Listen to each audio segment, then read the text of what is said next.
एक नॉर्मल 25 साल के फेस को हम छोटे छोटे प्रोसीजर्स करके मच मोर ब्यूटीफुल बना सकते हैं। प्लास्टिक सर्जरी को लेके बहुत सारे मिसकंसेप्शन है। करेक्ट। जैसे हम बचपन से देखते आए हैं मूवीज में, प्लास्टिक सर्जरी मतलब एक ही चीज इमेजिन करते हैं कि चेहरा बदल देते हैं। जैसे फिल्मों में हमने देखा है कि चेहरे बदल जाते हैं, जो कि होता ही नहीं है। चेहरा किसी का लिया, जला हुआ चेहरा है, किसी और का लगा दिया, ठीक हो गया, ऐसा नहीं होता है। प्लास्टिक सर्जरी एक पूरी साइंस है। किसी का भी चेहरा या किसी की भी बॉडी किसी और की तरह नहीं बनाई जा सकती है, लिमिटेशंस होती हैं उसकी।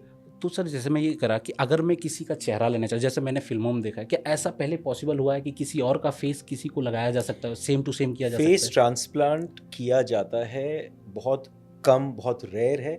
वर्ल्ड में सिर्फ 3 या 4 केसेस ही हुए हैं, लेकिन वो उनके लिए किया जाता है जिनके रोड एक्सीडेंट या कैंसर या किसी और बीमारी की वजह से पूरा का पूरा फेस ख़त्म हो गया है। तो उनमें किसी और का फेस लगा के, लेकिन उसमें बहुत लिमिटेशंस हैं। लाइफ लॉन्ग आपको इम्यूनोसप्रेशन मेडिसिन्स लेनी पड़ती हैं, बहुत रिस्ट्रिक्शंस हो जाती हैं, लेकिन वो सिर्फ एक लास्ट रिजॉर्ट सर्जरी है, वो एस्थेटिक सर्जरी नहीं है। सर क्या प्लास्टिक सर्जरी से हम अपने एज को रिवर्स कर सकते हैं? करेक्ट, ये बहुत इंपॉर्टेंट क्वेश्चन है। देखिए, एज को तो रिवर्स नहीं कर सकते, लेकिन एज की जो फिजिकल मैनिफेस्टेशन है, मतलब जो हम देख रहे हैं बॉडी पे, हर चीज़ रिवर्स हो जाती है। फॉर एग्जाम्पल, अगर एज की वजह से हमारे फेस पे लाइंस आ रही हैं या फेस लटक रहा है, तो हम उसको उल्टा कर सकते हैं, रिवर्स कर सकते हैं। बोटॉक्स होते हैं, फिलर्स होते हैं, थ्रेड्स होते हैं, सर्जरी होती है, पूरा का पूरा रिवर्सल हो सकता है। आईज के अराउंड एजिंग दिखती है, उसको रिवर्स करके एज को 10 साल कम दिखा सकते हैं। एज के साथ ब्रेस्ट सैगिंग हो जाती है, पेट, स्किन सैगिंग हो जाती है पेट पे, उस सब की सर्जरी होके हम कंप्लीटली उसको रिवर्स कर सकते हैं। किसी के भी फेस को 40s के बियॉन्ड, हम 5 से 10 साल के बीच में हम उसकी फिजिकली जो एज दिख रही है उसको कम कर सकते हैं। फेस में ऐसा क्या क्या प्रोसीजर है जो बहुत लोग अवेयर नहीं है अभी, जिनको पता नहीं कि फेशियल में इतनी सर्जरीज होती हैं कि कई सारे सेलिब्रिटीज हैं जो वो सर्जरी करा के अपने आप को प्रेजेंट करते हैं पर्दे पे, और एक अच्छा दिखते हैं वो और आगे बढ़ते हैं, उनके कैरियर के लिए वो बहुत अच्छा होता है। सबसे इम्पोर्टेंट है हेयर ट्रांसप्लांट। हेयर ट्रांसप्लांट, और अगर ये कहूँ मैं कि बॉलीवुड के 90% स्टार्स ने कराया हुआ है तो वो गलत नहीं है।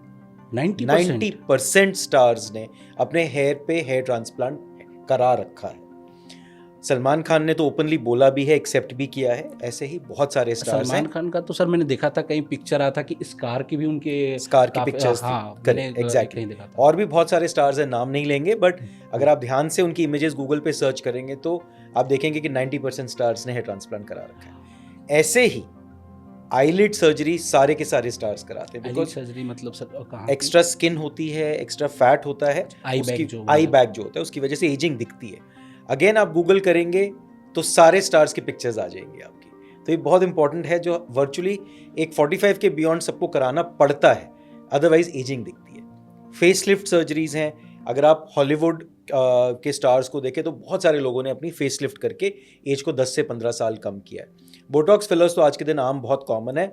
100% स्टार्स, क्या क्रिकेटर्स, क्या नॉर्मल लोग आजकल बोटॉक्स फिलर्स को एक्सेप्ट कर चुके हैं।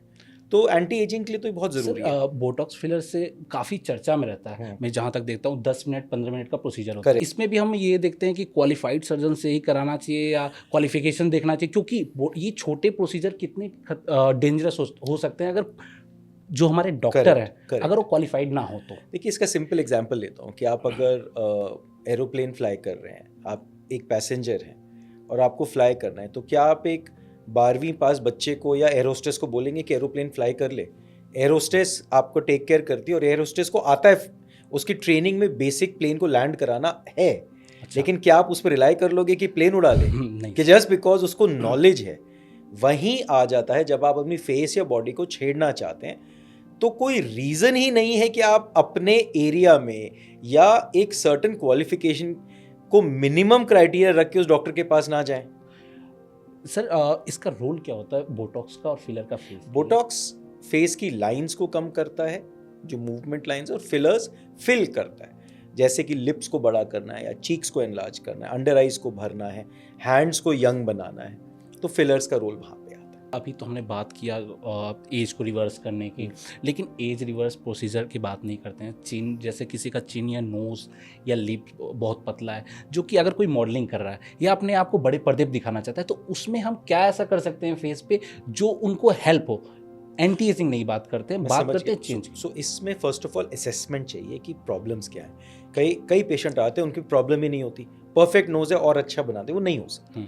लेकिन अगर एक क्लियर कट प्रॉब्लम है और उनको पर्दे पे कैमरे पे डिफेक्ट दिख रहा है जो कि कैमरा पिकअप कर लेता है। हाँ। आजकल के जो सेलुलॉइड कैमरास हैं वो इतने हाई रेजोल्यूशन होते हैं कि आपके छोटे से छोटे निक्स को पकड़ लेते हैं, तो क्या उसका कैरियर रुक रहा है उसकी वजह से। सो ऐसे में हम नोज की सर्जरी करके नोज को मोर परफेक्शन दे सकते हैं, लिप्स में फिलर करके मोर कैमरा हैप्पी लिप्स बना सकते हैं, फेस पे बोटॉक्स लगा के रिंकल्स हटा सकते हैं। सो एक नॉर्मल फेस को, नॉट एंटी एजिंग, एक नॉर्मल 25 साल के फेस को हम छोटे छोटे प्रोसीजर्स करके मच मोर ब्यूटीफुल बना सकते हैं।